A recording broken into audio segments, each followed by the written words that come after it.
Are you digging up the dirt on your dead? Want to find out how? Hear the latest on new family history sources and websites with interesting and fun guests and experts. Find out what other people have been learning about their ancestors. From kings to thieves, inventors to farmers, nothing that's been discovered should surprise us anymore, but it always does. Find out what we mean. Great family history stories and information are on the way now with Extreme Genes, Family History Radio, and ExtremeGenes.com.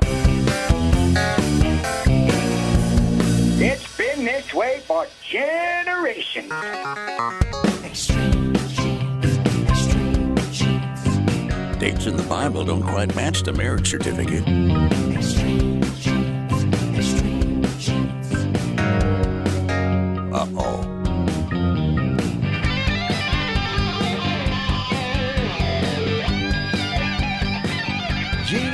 Welcome back to Extreme Genes, America's Family History Show. I am Fisher, your radio root sleuth on the show where we shake your family tree and watch the nuts fall out. Well, this week's show is a little different. Not a lot of stories this week because we have as our special guest today, Dennis Brimhall. He is the president and CEO of FamilySearch International. He was a keynote speaker at Roots Tech. He's a driving force in making our researching easier and easier, better and better. He is right in the middle of partnerships with MyHeritage.com, Ancestry.com, and FindMyPast.com that are bringing us more digital records from around the world than has ever been available in history. How did we get to this amazing place? Where are we going over the next several years? And in the long run, Dennis Brimhall, one of the great visionaries in family history, will tell us in our first of two segments in about 8 minutes. You will be astonished at what he has to say. Then Tom Perry, our preservation authority from tmcplace.com, returns with advice on dealing with damaged documents. Good advice coming later in the show. Well, Genies, I have had an incredible privilege and opportunity the past 3 weeks to assist authorities in Utah in finding and bringing closure to living family members of a murder victim. She died in 1983, and her remains were only recently discovered. On Wednesday, we finally got the breakthrough we were looking for. There are still some things that have to happen before this part of the story is complete, and I will share lots more with you about it in the next week or two, when I hope to introduce you to one of her high school classmates who has done so much in preparation to assist the family and honor her memory. This person has been of no small assistance to me in finding the next of kin. It's an emotional story, and when the time is right, there will be much more to tell. Well, I am flummoxed. Yes, flummoxed at the response to last week's show and all the stories it contained. And I got to admit, it was right up there with any episode of Extreme Genes we have ever aired. Certainly highlighted by Stan Lindis's review of the life of a revolutionary soldier from that man's soldier's pension application. If you missed it, or any of our past shows, catch the podcast at extremegenes.com, iTunes, iHeartRadio's Talk Channel, TuneIn Radio. I mean, there's so many places you can go to find it. And don't forget to download the free Extreme Genes app to your iPhone or Android. It is time once again for your family histoire news from the pages of extremegenes.com. The Telegraph of London has published a terrific article on one British genie who hit a brick wall and researching someone who she wasn't even related to. Tesse Boase was working on a book about English housekeepers when she was sifting through some letters at the Sutherland Collection in Stafford. Well, in the pile, she found a record that told her about a woman named Dorothy Dorr. Now, Dorothy was the head housekeeper to the Duke and Duchess of Sutherland for some 14 years, from 1818 to 1832, certainly a very high position within a household. Think Downton Abbey. Dorothy made a great mistake in her service. She got pregnant by her husband. Well, naturally, the lady of the household wanted her out. And in an emotional handwritten letter, Dorothy begged the family for 6 weeks' leave to have the child, and then she would find someone to nurse the baby so she could work without distraction. As she became more and more desperate, Dorothy Dorr began to steal from the store cupboards. She hoarded all kinds of things, from dusters to soap to tablecloths and sweet wine, and when it was all discovered, Dorothy Dorr was out. Well, naturally, Tess needed to know what happened to her. Neither the first year of the English civil registration in 1837 nor the first English census of 1841 showed anything concerning her. She looked through all kinds of other records, workhouse, emigration, parish registers, nothing. Tess became as frustrated with not being able to find what happened to Dorothy Dorr as she would have had it been one of her own ancestors. Dorothy was lost to history. Well, 3 years passed, and Tess gave a talk on the sad story of the housekeeper who was sacked for the crime of becoming pregnant by her own husband. Well, someone in the audience became intrigued too and did something about it. What did she find and how did she find it?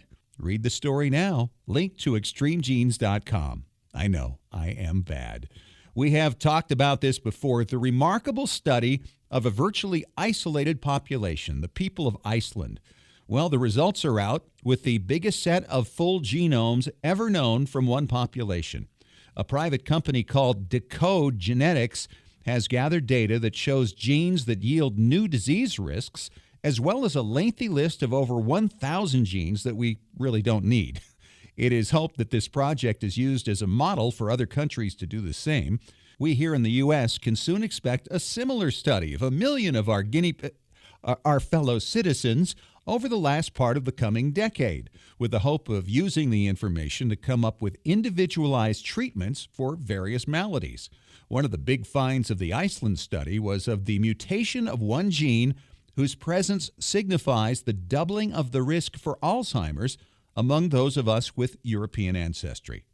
In Le Sueur, Minnesota, Barbara Schwartz planted a lovely front yard garden for some 20 years. Well, last spring, Barb was tilling it and ripped out of the ground a little piece of metal, which she flicked aside. And then when she went to plant, she ran into it again and tossed it aside. Well, when picking time came in August, once again it got in the way, so she brought it into the house and placed it on a shelf. Well, once in the house, Barb's father-in-law, Donald Schwartz, and his brother, Daryl Schwartz, took a closer look at it. They cleaned it up and discovered it was a World War I dog tag from a man named Gilbert Denfield. It noted his enlistment date, his date of birth, and serial number. And with the help of a veteran service officer, the Schwartz took the next step and located Denfield's grave in South Dakota, and through the cemetery received a copy of his obituary. Since Barb's mother-in-law was very much into family history research, Barb decided to take a crack at it herself, eventually locating Sharon Baker of Bend, Oregon, one of Denfield's grandchildren. The Schwartzes are planning to send the tag to Sharon, who will then pass it to her brother, Gilbert. And isn't that the way we like things to happen? Find something, research it, find the right place for it to go, and give it to them. It's a great feeling whether you're on the receiving end or the sending end. I've been fortunate to experience both, meeting many great people over the years. And coming up next, he is a true visionary in the growth of digitized family history materials and so much more. He is the CEO and president of FamilySearch International, Dennis Brimhall. How is all this new information coming to us with such speed, and what can we expect over the next few years? Dennis will fill us in coming up next in 3 minutes on Extreme Genes, America's Family History Show.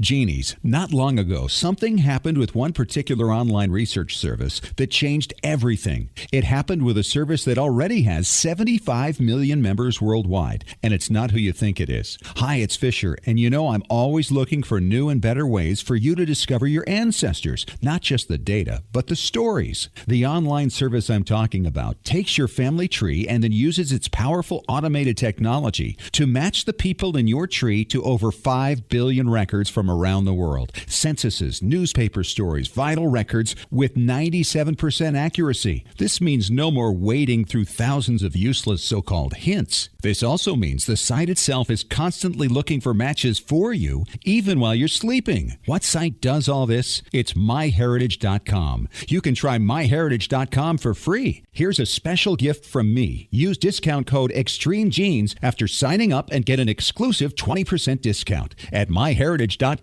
How's your family history research going? Are you stuck on a difficult line? Don't know how to start? Let the professionals at Heritage Consulting Genealogy Research Services help. Heritage Consulting has been providing professional research and consultation services since 1978. They can help you find your own personal family history for far less than you would expect by researching, collecting, analyzing, and interpreting the numerous historical documents your ancestors left in their lifetimes. They'll then provide you with a professionally written report in book or electronic form that you and your family can enjoy for literally generations. Knowledge of your ancestors forges stronger ties within your family and helps children better appreciate who they are within the context of your family history. Call Heritage Consulting Genealogy Research Services right now. The call is free. Dial 1-877-537-2000. That's 1-877-537-2000. You'll speak directly to an expert genealogist. Find out more at heritageconsulting.com.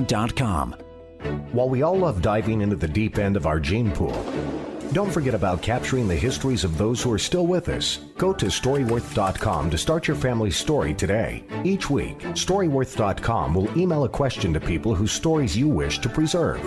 Questions like, tell us about the day you got engaged, or what do you remember about your grandmother? All they have to do is reply with a story, either by email or by telephone. That story is then forwarded to the family and securely stored in a private online storybook. It doesn't get any simpler. You can enroll up to 6 storytellers for, get this, just $49 a year. You'll get a free 1-month trial, and for a limited time, Extreme Genes listeners get an additional 10% discount at Storyworth.com/ExtremeGenes. That's Storyworth.com/ExtremeGenes. Is your family story worth 13 cents a day? Sign up now at Storyworth.com/ExtremeGenes. Simple, secure, effective. Your story is worth telling.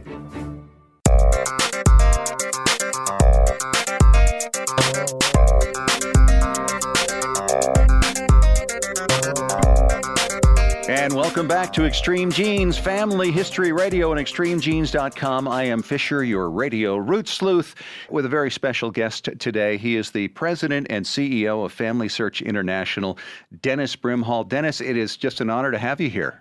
Thank you. It's fun to be here. I love talking about this, so it's a great opportunity. Well, you know, I saw that at Roots Tech with your presentation and your keynote address, and I remember hearing you talk about how you had left your business in the past. You were a hospital administrator. You wound up in this opportunity, and you went on to get those little letters after your name to become a professional genealogist. Well, I want to be very cautious. I'm not a professional genealogist, but I decided that if I were going to do this, I probably ought to have some training. So I enrolled in the BYU Idaho course to get a degree in family history, and I'm now taking the courses online and working through that process to see if I can't get a little bit of credential.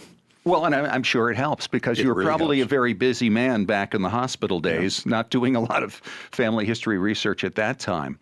But a year ago, we were doing the Roots Tech Media Night, and you did a handout, which was fantastic. It talked about the preservation of documents over the last, century and a half. Now, FamilySearch is a portion of the Church of Jesus Christ of Latter-day Saints, which has the big vault in the side of the mountain. And in there are all the records that have been gathered by generations of members of the Church of Jesus Christ of Latter-day Saints. And as a result, we have seen a great access. Of course, the church has become famous for their family history library, and a lot of these records are available there, but not necessarily available in digital form.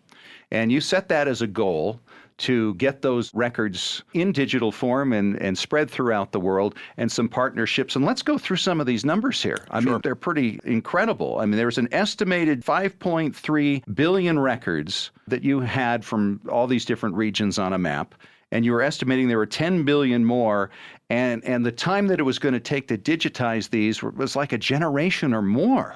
It was an interesting thing. Back about 120 years ago, the church decided it was important to start collecting records and to provide families the ability to connect together over generations.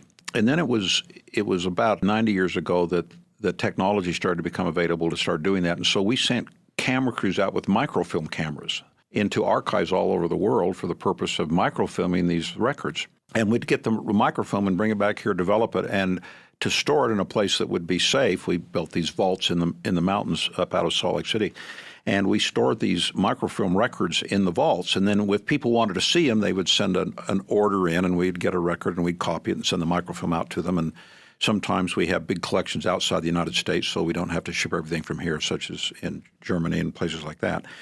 But what happened was we collected these records, but getting them to the people to see them was so awkward because it required a physical duplication and sending microfilms. Well, of course, with the advent of the computer and digital imaging, we began to say, okay, we're going to do two things. First of all, we're going to quit taking microfilm pictures. We're going to take digital pictures. So we replaced all our microfilm cameras with digital cameras, and that allows us to capture the image digitally to begin with. Then we went to all of the rolls of microfilm we have in our vaults. That's about 2.4 million rolls of microfilm. We said, okay, how do we convert a microfilm to a digital image? And we developed some equipment where you can put the microfilm rolls on a scanner, and in 4 minutes it runs the roll through the scanner and creates one 80 gigabyte picture. It's one picture, 80 gigabytes big. Then the computer will take it and divide it into pages. Then we do some quality control on it, and now you can publish that online, and people can see the image online as opposed to having to see the microfilm. Now, we've done about 30% of the microfilm in the vault has been digitized or a digital copies made, but we expect within the next couple of years, and we used to think it would take 50 years to get all that done, but with technology and everything else, we expect within the next roughly 2 years we will have all of the vault completely in digital format, with a rare exception of some where the rights to it never didn't allow us to make digital copies, and we'll respect those rights and they'll stay in a microfilm. Well, that's only part of the process because you still have to look at these images. So what we are now in the process of doing is having volunteers look at the digital image and type into the computer what they see on the screen. So if they see a census record that has John Jeffries as the head of the family, is only a picture of it. But they see that and they can enter that in the computer, and now it's indexed, what we call indexed, which means it can be searchable. Right. And so we have about 300,000 volunteers who do this every day, and every single day we index, which means make available for searching 1.3 million names. That's unbelievable. Every day. And all of these volunteers, they're not necessarily members of the church. They can be from any place in the world.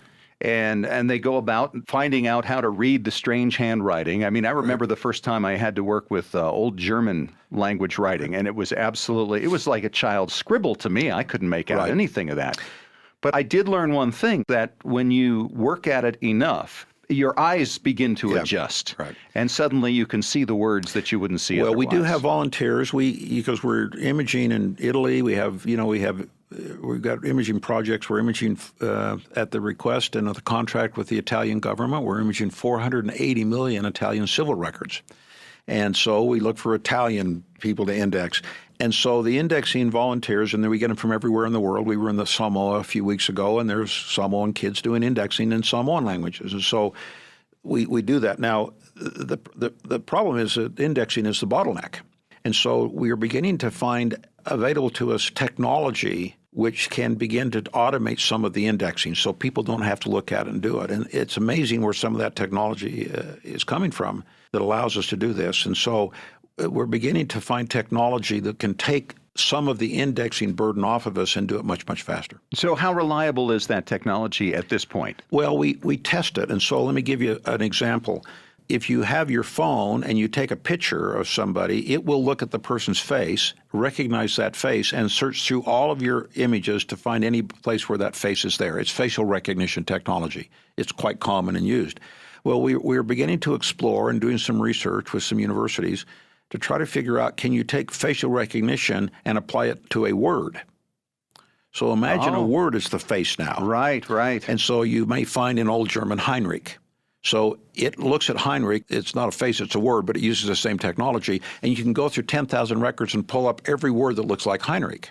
So what you do now is you go and you send, okay, it's pulled up 500 matches. You go through that and say, yes, this is a match, so it isn't. And you do that, and it gets smarter and smarter and smarter. So on certain fields, such as a field that gives male or female or gives age or gives birth dates or dates or things like that, we can get that accuracy up over 90%. Wow. Needs to be better than that, though. Yeah, indexing accuracy is because we index it twice and have it arbitrated. So somebody checks the two. If there's a disagreement, somebody makes a decision. That accuracy is over 97 to 98%. But we, in certain areas, we can get the accuracy to come pretty close to that. Well, you can imagine if an indexer doesn't have to do certain fields, it's done automatically for them. then we can improve the efficiency of indexing dramatically. And so there's some technology that's coming our way that's going to really improve how fast we can do this. So if I'm looking for, like you mentioned, your Heinrich, would the technology allow us then to find Henrik, Henry, Heinrich, that type of thing? It can do. The technology can say, okay, we found something that's a perfect match. We can find something that's almost a match. You decide whether you want to include it or not. So that is a combination of technology and the human eye.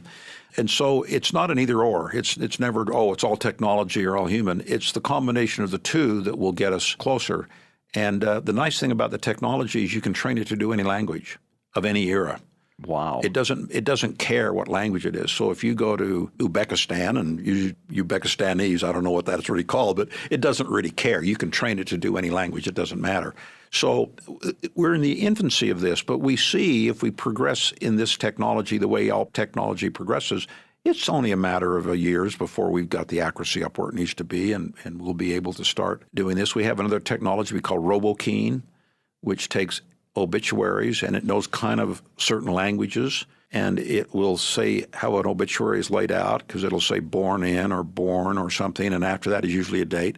The RoboKeen looks at those things and kind of through artificial intelligence kind of calculates what that is, and we can get some of that up to about 95, 97% accuracy. But that's in typed format. It's different than handwriting, but we got to do it all, so it's just a matter of getting the technology that works for the problem. Is there a level where you say this just isn't quite good enough yet, or where you say I'm close enough, maybe 3 or 4% less than what people would do? We're going to get so much good stuff from it, we're going to move forward anyway. Yeah, we have a little saying, don't let perfection be the enemy of good. Right. And so Love it. What we want to do is at some point we'll say it's close enough with some disclaimers and some help that we can send it out. Now, one of the things we're going to be doing is we're going to be doing what we call indexing on the fly. See, right now, people index in batches. We send them a batch and they index it. But what if you found a record and you really like the record and we say, oh, by the way, now that you've found the record, why don't you take a minute to index it? And so it's instead of 300,000 people doing it, it's 2 million people doing it when they found it, and they've into the record anyway. They've studied the record over because their family's in the record. And we say, oh, wait, you're here. Why don't you just index this? And so we're testing that out, and we find that people like to do that. And that's going to bring a big dividend to us as well. Well, it's their people too, it's right? Their people. I mean, that makes a big difference. Yeah. We're talking to Dennis Brimhall. He is the president and CEO of FamilySearch International. And when we return, Dennis, let's talk about the future, the partnerships that are going on right now with FamilySearch that are really moving things forward. On Extreme Genes, America's Family History Show.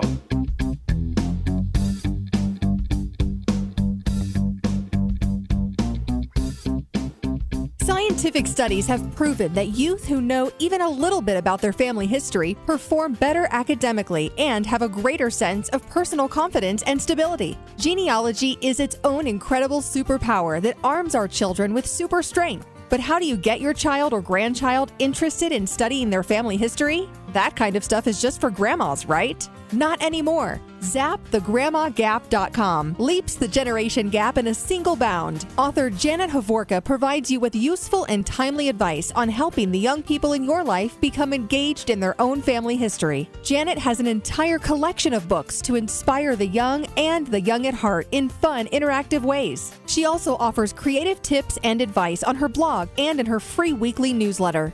Stop by ZapTheGrandmaGap.com today to sign up for Janet's free email newsletter with 52 weeks of easy tips, free downloads, and order your set of resource books and workbooks. Can't figure out how to get your favorite Windows genealogy software running on your MacBook? Look no further than Crossover. Crossover by Codeweavers at www.codeweavers.com allows you to run your Windows software on your Mac without the need to buy a copy of Windows. Crossover is easy to install and simple to use.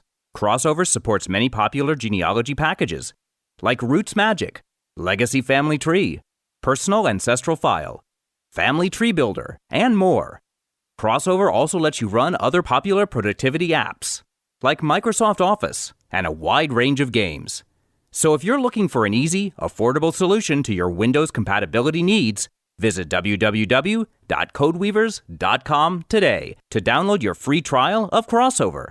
And don't forget to use the deal code FAMILY for an additional 40% off when you purchase Crossover. Hello, Extreme Genes listeners. I'm Larry Gelwicks, the getaway guru and host of the Travel Show radio broadcast with the hottest travel deals on the planet. And now you can travel more and pay less by joining me on our Travel Show podcast. Cruises, tours, resort hotels, airline tickets, stay close to home, or travel the world. I'll show you how to travel more and pay less. Go online to ColumbusVacations.com. That's ColumbusVacations.com. Click on radio and then click on podcast. It's really that simple. ColumbusVacations.com, radio and podcast for the hottest travel deals on the planet. Got a brick wall in your family tree? Don't know how to break through it? Get professional help from Heritage Consulting Genealogy Research Services. Speak directly with an experienced genealogical researcher, not a salesperson, by calling toll-free 1-877-537-2000. When you call, ask how you could win a free 1-hour consultation with an expert genealogist. Heritage Consulting Genealogy Research Services, with over 35 years of research experience. Visit heritageconsulting.com. Did you know your family's memories are being destroyed a little at a time every day? It's true. Old home movies, slides, photos, and audio recordings fade over time. The longer you delay the digitizing of these priceless artifacts, the more likely it is they'll be gone one day. That's why you need to call the Multimedia Center. I brought in VHS videotape and had them transferred to DVD. The Multimedia Center, 2870 East, 3300 South, Salt Lake City. Open Monday through Friday, 10 to 6. Call 801-483-1717 or go to transferduplication.com. Looking for an easy way to show off your family history and share it with your family? Family Chart Masters offers beautiful custom pedigree art pieces and inexpensive family reunion draft charts in any design or size that fits your needs. With a free consultation at FamilyChartMasters.com, you can get started creating a new family masterpiece. Family Chart Masters has over 11 years of experience in creating and printing family charts. They can print any style of genealogy chart from any genealogy file and can create exactly what you're looking for. You'll work with a specialized and talented consultant whose goal is to make you happy. Decorative charts make fantastic gifts for all occasions. And with Family Chart Masters' option of ordering duplicate charts at half price along with your original purchase at full price, you can afford to give a family heirloom to each member of your family. Contact Family Chart Masters today at FamilyChartMasters.com for your free consultation. Family Chart Masters will give the greatest care to your family history.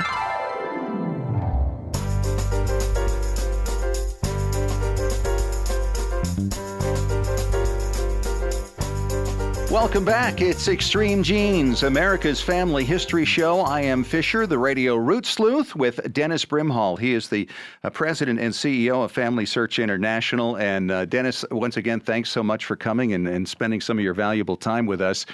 You are a leader right now in putting together some partnerships that just are unbelievable. We've got MyHeritage, we've got Ancestry.com, we've got FindMyPast, and now they're working in terms of what they call frenemies. and I like that term because it means they're working together and there's a recognition that no one entity, including FamilySearch, can get it all. And so now you're all working together in certain ways. Let's talk about those partnerships, how those have come together, and what you see as the future of the partnerships and what that's going to be bringing us, say, over the next 5 to 10 years. Well, thank you. We are very excited about this because we've been at this, again, for 120 years and offer it free. We have limited resources. We rely heavily upon volunteers, but there's a limit to how much we can get done, and there's so much to do.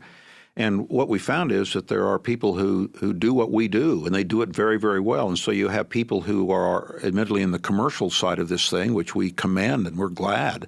They offer to their customers, to their patrons, a service that they charge for, which allows them to get involved in family history. Probably the three biggest ones are Ancestry.com, which is here in the United States, FindMyPast, which is out of London, and MyHeritage, which is out of Israel.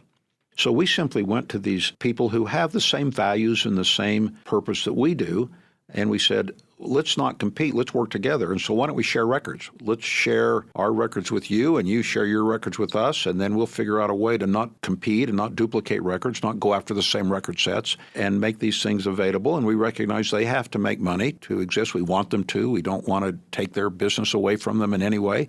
but we want to also, where appropriate, make records available free to people so that more records are available. That's our goal. More records available, more people searching. And so it was a very, very simple thing when we met with the CEOs of these companies to say, let's work out a deal. No resistance at all. Everybody said, of course we'll do this. And so what we've been doing now over the last really 12 to 18 months is we've been able to work with these colleagues and basically say, let's integrate our data and our trees, and let's make things searchable in a way that you can go to kind of one place. And we don't really care where a person goes to. If a person has a better experience on Ancestry than on FamilySearch, we don't care. We're not making money on this thing, so we just want people to go wherever they can find the records and build their family tree.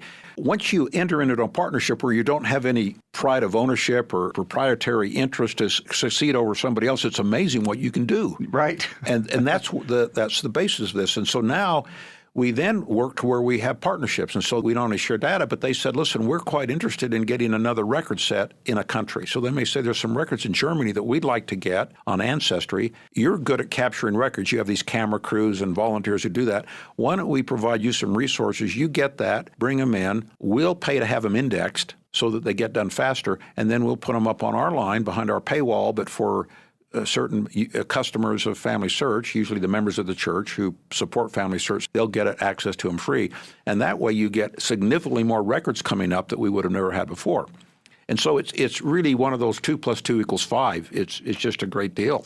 We're very excited about what these partnerships are doing. I think most of us are, just to watch it and see the development of it. Not only the more records that are coming out, but you're also swapping technology.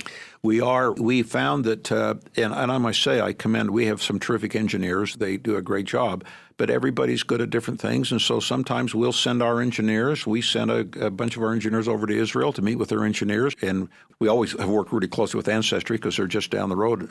But, we found that we're sharing technology and learning from each other and having things. I mean, Ancestry really pioneered some of the work with shaky leaf, what they call shaky leaf. We call it hinting. And so we've learned some things about how we can do that. And MyHeritage has some pretty good stuff on search and match technology. And it's unbelievable. Yeah. Of course, we're the masters at records and acquiring records and getting them quality checked and online. And then FindMyPast has done some wonderful things with the whole area of newspaper archives and getting access to the British newspaper collections over the years, which we would never be able to do that. And so if you take the best of everybody and you bring them together, you end up with, 2 + 2 + 2 + 2 = 14 or something, as opposed to everybody kind of doing their own thing. So would you say the focus is on 1,500 up to the current time? Or do you see a lot of interest in pre-1,500 records? Well, there is a lot of interest in pre-1,500 records, but there's a lot of skepticism about the quality and value of those records. Right. So from our standpoint, we want people to search their records back as far as they go. But when people start getting to pre-1500s, we're a little more cautious about the quality of that, because prior to that time, with some exceptions, a lot of those records were kind of put together for the purpose of connecting into certain families to get access to land, and a lot of it was fabricated. So we're a little bit cautious about 1,500. Now, 1,500 was when people started really writing stuff down and collections were kept and everything else. You go 1,500 and it was really only a few people who collected records. Now, that's different in the Chinese records. They have elegant records back thousands of years, elegant, really accurate records, but they're narrow. They're oldest son to oldest son, and they're not very broad. So we look at record sets around the world and we find out what are strengths and weaknesses, and we just acknowledge those. We just acknowledge that there are strengths and weaknesses in those. And one of the things in kind of our Anglo-Saxon Western culture is that pre-1500s, it's a little harder to really document and be accurate on that. Now, in the future, we're not going to be as concerned about archival records. So our great-grandchildren will not be worried much about 1,500-1,600 records. Our great-grandchildren are going to be worried about the records we're collecting today. And those records tend to be living memory and digital. Mm-hmm. And so we're moving out of an archival area into a digital area as we think about who will be using this, 4 or 5 generations from now. So we really have to not be just so focused on archival records that we forget that much of the data today is born digital. We've kind of closed the archival period. We're really kind of into a digital period, and we have to bridge the two as we go forward. Which means we all kind of benefit from the archives in the now because we all have access. Right. And so we preserve what's happening. I think a lot of people forget that we are part of the family history, that, we're going to have that dash between two dates eventually as well. And our story is going to matter to our descendants just as much as our ancestors' stories are important to us. Well, we have a saying, what will our great-great-grandchildren wish we would have done? Now, they certainly are going to know name, dates, and places. But just like we always say, I wish my great-great-grandfather would have just recorded one more bit of information. Every genealogist says that. Yes. But our great-great-great-grandchildren are going to say the same thing. Why didn't you had cameras? Why didn't you keep pictures? Well, we keep pictures. We have so many pictures. We add thousands of pictures a week to the website. And so we just want to be able to take advantage of the culture today and make sure we preserve that, the stories, the photos, the relationships, in a different way than our ancestors did, and accommodate what our great-great-grandchildren are going to wish we would have done. So how many records are out there? And how long is it going to take to ever gather them all, say, from 1950 on back? Because we're thinking big here, right? Yeah, it's a debatable number, but we calculate that there's somewhere, give or take, billions, 100 billion people lived on the earth. We think that probably about of the 100 billion people that live, there's probably records that exist on about 10 billion of those. And are they linkable? Well, it's a good question. We calculate that the average person has about 6 records. And so if you say there's 60 billion records out there, and maybe we've got 10 billion of these that we've got today, I mean, we've got a lot of work to do. But we have a plan. I mean, we know how to do it. It's not a matter of that we don't know how to do it. But you have to find the records. You have to get the digital rights to them. Then you have to image them and index them and all that kind of things. But we know where the records are. We have a very sophisticated way of acquiring records and getting rights. It won't happen on my watch. But or your grandchild's watch, probably. But we know we have the plan. We see the plan. We see the image. We know what we need to do. As long as we remember that the archival records is one group, but the current born digital is something that we have to be focused on at the same time. So we have to be able to not only look at the past, but the present as we plan for the future. Dennis, this is a conversation that I wish we could continue for another hour or 2 or 5, because there is so much ground to cover. But thank you so much for your time and sharing with us your vision for where this is all going, because it is an amazing era we're in family history. It is. There's nothing like it. And people love family history, and now they can do it with ease and comfort and excitement. They can discover themselves. Family history is creating the museum of me, and every ancestor is an exhibit in your museum. Hey, let's see gardening do this, He's Dennis Brimhall. He's the president and CEO of FamilySearch International. Thanks so much, Dennis. Thank you.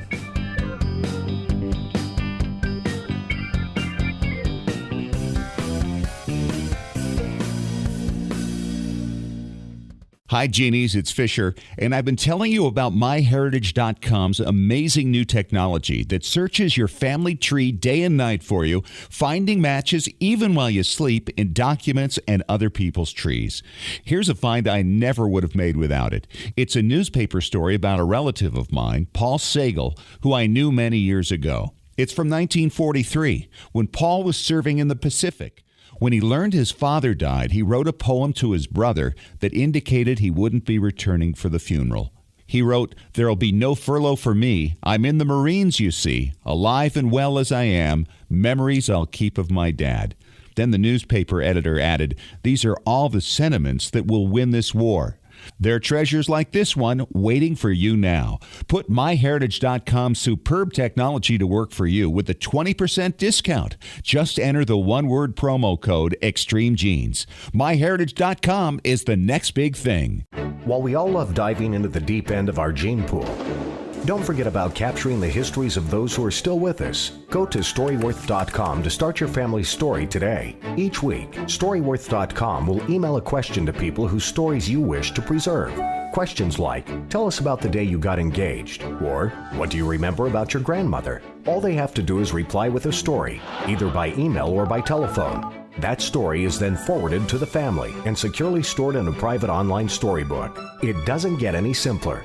You can enroll up to 6 storytellers for, get this, just $49 a year. You'll get a free 1-month trial, and for a limited time, Extreme Genes listeners get an additional 10% discount at storyworth.com/extremegenes. That's storyworth.com/extremegenes. Is your family story worth 13 cents a day? Sign up now at storyworth.com/extremegenes. Simple, secure, effective. Your story is worth telling. Your priceless 8mm home movies and your precious family videos are deteriorating right now. Heat, moisture, insects, dust, mold, time, they're all robbing you of your family's memories. It's time to preserve those treasures right now by digitizing them at tmcplace.com. They've been preserving memories for over 40 years. Home movies, videos, audio tapes, vinyl records, photos, slides, and even scrapbooks. Whether your treasures are enduring the humidity of Massachusetts or the heat of Arizona, tmcplace.com can digitize your audio and images without harming the originals and returning them to you with free shipping both ways on most orders. tmcplace.com can even let you track your package in real time with a special GPS tracking device. Trustworthy, experienced, affordable. Call tmcplace.com toll-free at 1-866-483-1717 to talk to Extreme Genes Preservation Authority Tom Perry about your project, or order online at shop.tmcplace.com.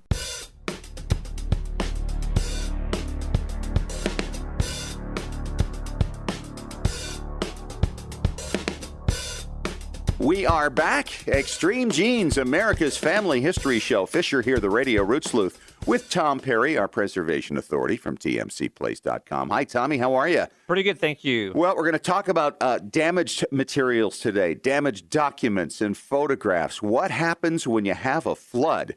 And, you know, there's a lot of experience Americans have had in this area in the last many years, going back even to Katrina. Are there ways to recover and restore documents that have been damaged by water? Oh, yes, there's a lot of things. Yeah, we had a lot of people come into us after Katrina that send us things that had been damaged. The best way to restore documents is not to get them in a position where they need to be restored. Right. You know, you can buy fireproof and waterproof safes for under $100 now, and it's the best investment you will ever make. Can I make a comment on that, though? Please. Back in 2001, we had a 1 in a 500-year rain shower, and it flooded our basement. And I had some very valuable documents in a fireproof safe. I learned fireproof does not mean waterproof. Exactly. And some of my treasures that had to do with a collection of historical documents were damaged severely. And so don't confuse the two. Fireproof will not protect you from water. Exactly. And the way that works is there's a special chemical inside the safe that when it gets hot, it seals the safe.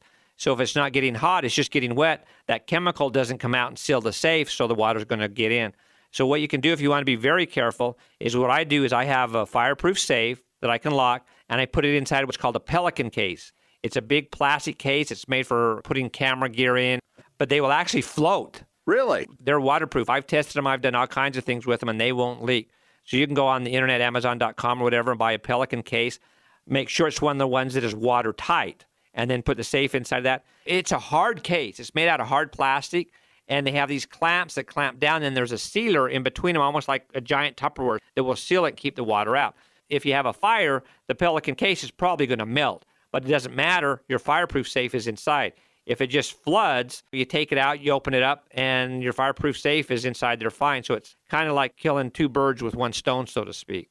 That's the best way to do it. They float, so even if you have a bad flood where your house is totally destroyed, maybe somebody 6 blocks from you will find this Pelican case, so you want to make sure, it's just like you're shipping something, you have a label with your phone number or address inside a Ziploc bag, inside the Pelican case, and then also one inside the fireproof safe. Because you never know where these things are going to end up. Your house burns down. They take away all the debris. You never find your safe. Then somebody in a junkyard or someplace finds this thing. Hey, what's this? And breaks it open. And they see all these documents. Who do they belong to? And by the way, these things really do happen. I never imagined in my wildest dreams we'd have a flood in our home. We're on a mountainside. Oh, absolutely. You know, you don't get floods there, but we did. It was crazy. We had some people not far from us. We live on a mountainside also. And a great big huge water tank ruptured and it flooded everybody downstream from that.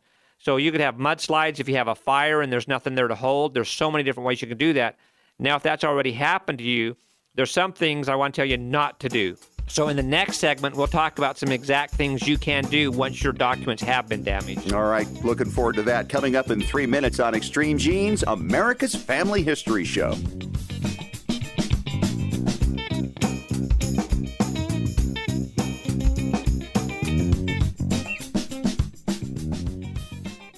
Looking for an easy way to show off your family history and share it with your family? Family Chartmasters offers beautiful custom pedigree art pieces and inexpensive family reunion draft charts in any design or size that fits your needs. With a free consultation at FamilyChartmasters.com, you can get started creating a new family masterpiece. Family Chartmasters has over 11 years of experience in creating and printing family charts. They can print any style genealogy chart from any genealogy file and can create exactly what you're looking for. You'll work with a specialized and talented consultant whose goal is to make you happy. Decorative charts make fantastic gifts for all occasions. And with Family Chartmasters' option of ordering duplicate charts at half price along with your original purchase at full price, you can afford to give a family heirloom to each member of your family.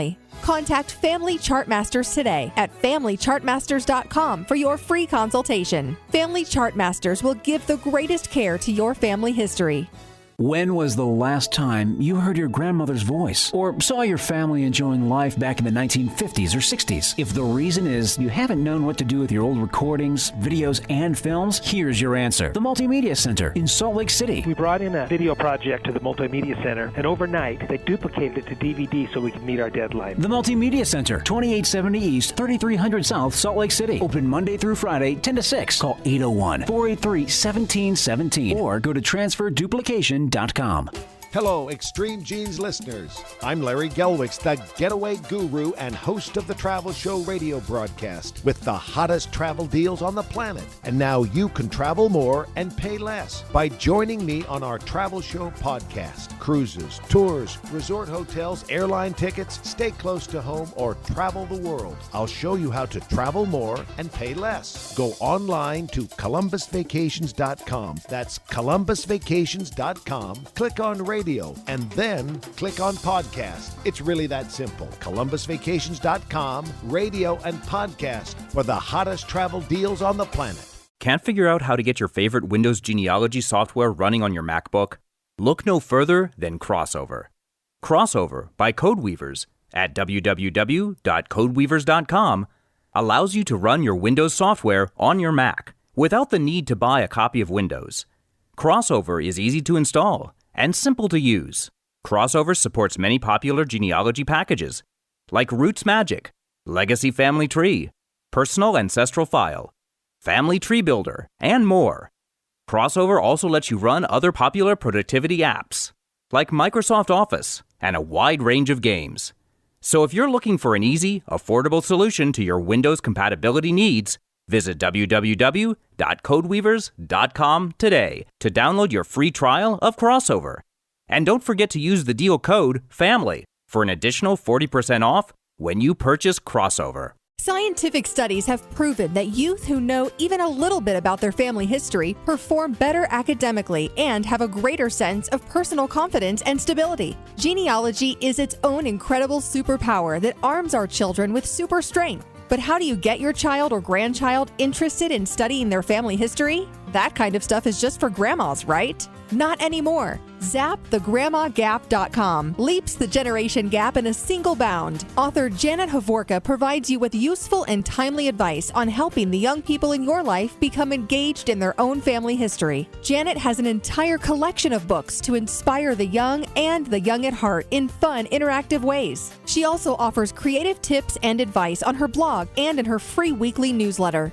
Stop by ZapTheGrandmaGap.com today to sign up for Janet's free email newsletter with 52 weeks of easy tips, free downloads, and order your set of resource books and workbooks.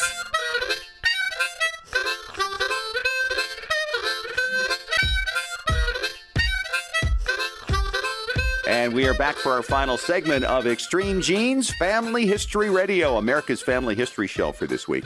I am Fisher with Tom Perry from TMCPlace.com. He's our preservation authority. And we're talking about the unthinkable, and that is fire and flood, and what happens to documents that have been damaged, what can be restored. Obviously, flooding is a little more forgiving than fire, Tom. Am I right? In certain circumstances, you are correct. Usually only the time a fire situation is better than a flooding situation is with old-fashioned film and videotape. Really? Yeah, the reason for that is a lot of times the flash point with film and videotape is a lot higher than you would think it is. This 2-year-old got his parents' wedding video and put it in the oven. And Mom, not knowing it was in there, turned on the oven to preheat it 350 degrees and started smelling something. Opened up the door and she could see the videotape in there and the smoke. And so she pulled it out, of course, and they hung on to it for several years. They just couldn't bring themselves to throw their wedding video away. Her husband one time was driving by our store and thought, they repair CDs and DVDs. I wonder what they can do with my tape. And stopped in and asked. We said, bring it in. So he brought it in and we were able to totally restore it because the shell itself was past a flash point and had melded. But we could cut all the shell away from it and get the tape and put it in a new case, and we're able to play it. We recovered the entire tape. Really? Oh, they had to be thrilled. All right, flooding. First, what you do not want to do, and I've had disaster places do this with their stuff. They tell people, put it in the freezer. No. They say, because it'll keep soaking into the item, but so if you freeze, it'll stop the soaking. Yeah, but the freezing can crack it, and then when you thaw it, the water's back there again anyway. Right, the expansion, right? Exactly. And contraction, it'll damage the paper especially. Exactly. That is so true. And so what I suggest you do is get sheets of wax paper and put those between every one of your pictures because that'll keep them from sticking to each other while they dry. And then take them to a place like us or any professional photo lab, especially ones that do their own film developing, because they can re-wet them and run them through their drum dryer, and it'll make a nice, clear, shiny coat on them again and make them just like brand new. Well, and I had this happen with the photographs that I had damaged. I had 3 pictures signed by the Apollo 11 astronauts. Yeah, valuable. And they had all these wrinkles in them from the flood. And they were actually able to take them and reintroduce some moisture that flattened them, and then they steamed it out, and they went completely flat, and then they were able to put it on a backing which was acid-free, and they're just like new. They are fabulous. Oh, it's amazing technology. So many things. Whenever you're in a disaster and you think there's no way out of this, make a few phone calls. Google some things. There's almost always you can fix things. The technology now is so amazing. But yeah, they use this big dryer that's super polished chrome, and so when they put the picture on it, it will, adhere to the chrome, and then it'll peel right off when it's fully dry. And they have all different kinds of things like that. You can buy them yourself, but I really wouldn't recommend it unless you're a closet photographer and have done your own developing and such. Like I grew up on that in high school. Take it to a professional. Don't mess around with it. Don't just throw it away. Think, I can't use Don't this. throw it away. Whatever you do, there might be a way it can be rescued. I was thrilled because it took about a dozen years before I finally stumbled onto the fact that they could fix each picture for about $2. And the value that it added back to this was thousands. Oh, yeah, because it's not a hard process. It's not a time-consuming process, so they can do it pretty inexpensive. So don't assume this is some big expensive thing. Ask around if it's too expensive.